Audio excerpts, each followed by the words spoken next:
he should not question a man about his vow at the time he's making a vow. But wait until he's tranquil but wait until he's tranquil of mind and calm. So basically people get excited and they say, I'm going to do this, I'm going to do that, and this and that, and I swear and I promise, and how can I not, and stuff like that. So I mean, it's if you try to tell them, no, please stop, you're not going, it's too hard. You're going to come to the next meeting and it's 4:30 in the morning in the summer, you're going to do that? Yeah, it's a good idea, this blessing, that blessing. Okay, but okay, you can come, but not promise. No, I'm going to promise. So that's the problem. So if he's like very excited at this point, whatever you say, he's not going to listen. So and you're going to be like a bad guy. So I try to stop with people from doing so and for whatever that they were trying to take up on themselves. And one guy just said, because you said so. I said, what do I have to do with anything? I just warn you, it's not going to work. It's I mean, knowing you, no, this is situation, it's not going to work. I mean, you have to be a genius. Yes. What's it called? How does someone, let's say, protect themselves from making an unintended?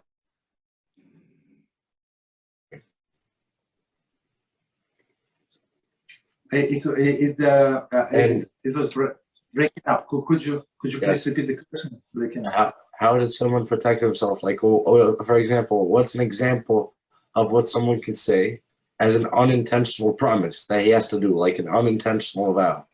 There's such a thing, no? Unintentional vow. Yes. There is an unintentional vow. Yeah, but so you have to basically. Most of the vows, like our promises, they are on rabbinical level. To be on a biblical level, it has to be said in a certain formula and stuff like that. So all of this on a rabbinical level, but then you have to nullify these vows. So not to a custom is say to say bli neder. Bli neder, I'm not promising. I'm not promising. Or don't just don't say it. The best way, don't say it. You want to do it, do it. But when you announce out loud, and it's especially when it's something big, so Satan is listening, and he's going to prevent you whatever you do. But he can only hear. He cannot read your mind. Only Hashem can read your mind. You understand? So if you decide to do that, okay, just do it quietly. Why would I have to announce? So all of the people who announce, it's from my experience. Maybe I'm wrong. I mean, it's. Almost 100%, I mean, accuracy. Whatever they announce out loud, most of them quit very soon. And the people who did not commit, whatever, they usually like staying on the course. You understand? So try not to. You want to do it, but that does not have to be a promise. Promise does not change anything except put you in a bad light if you don't carry out your promise. You understand? So that's I think the approach. Okay. Israel, you good? Any questions so far? Yes. Only on the topic. Yes, I about the Satan cannot read the mind. Yes. So it is better to not to announce anything at all. Yes. All the positive. Yes. So it says, okay. So the Talmud says that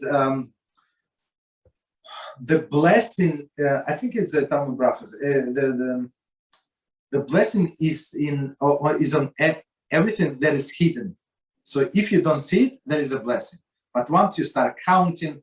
Once you start announcing and stuff like that, there is no blessing. Because I am thinking this applying to looking for a shidduch and telling the Rab about this and consulting some things. Can the Satan get in the middle to prevent shidduch? So he can, So try to minimize it.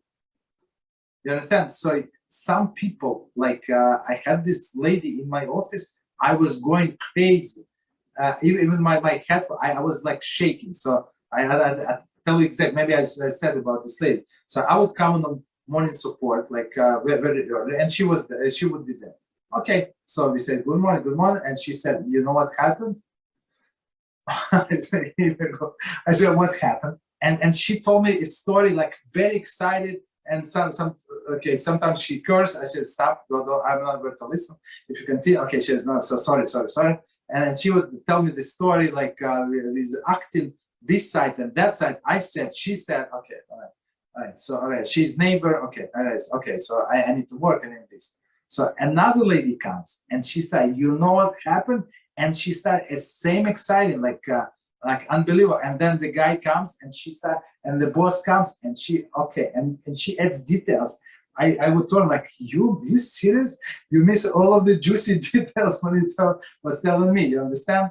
So it was useless. All of this information was useless. You understand? Loshen Haram, I mean, she is not Jewish. Loshen Haram from the beginning to the end. Okay, so but in the case of Shidduch, so you have only one rabbi, only one mentor, one person that you consult. So consult one person. Don't tell everybody what happened. You understand? So this would be like tempting the Satan. If you say only one person for constructive purpose, so you minimize your chances of this Satan get involved. Okay. Make sense? Okay.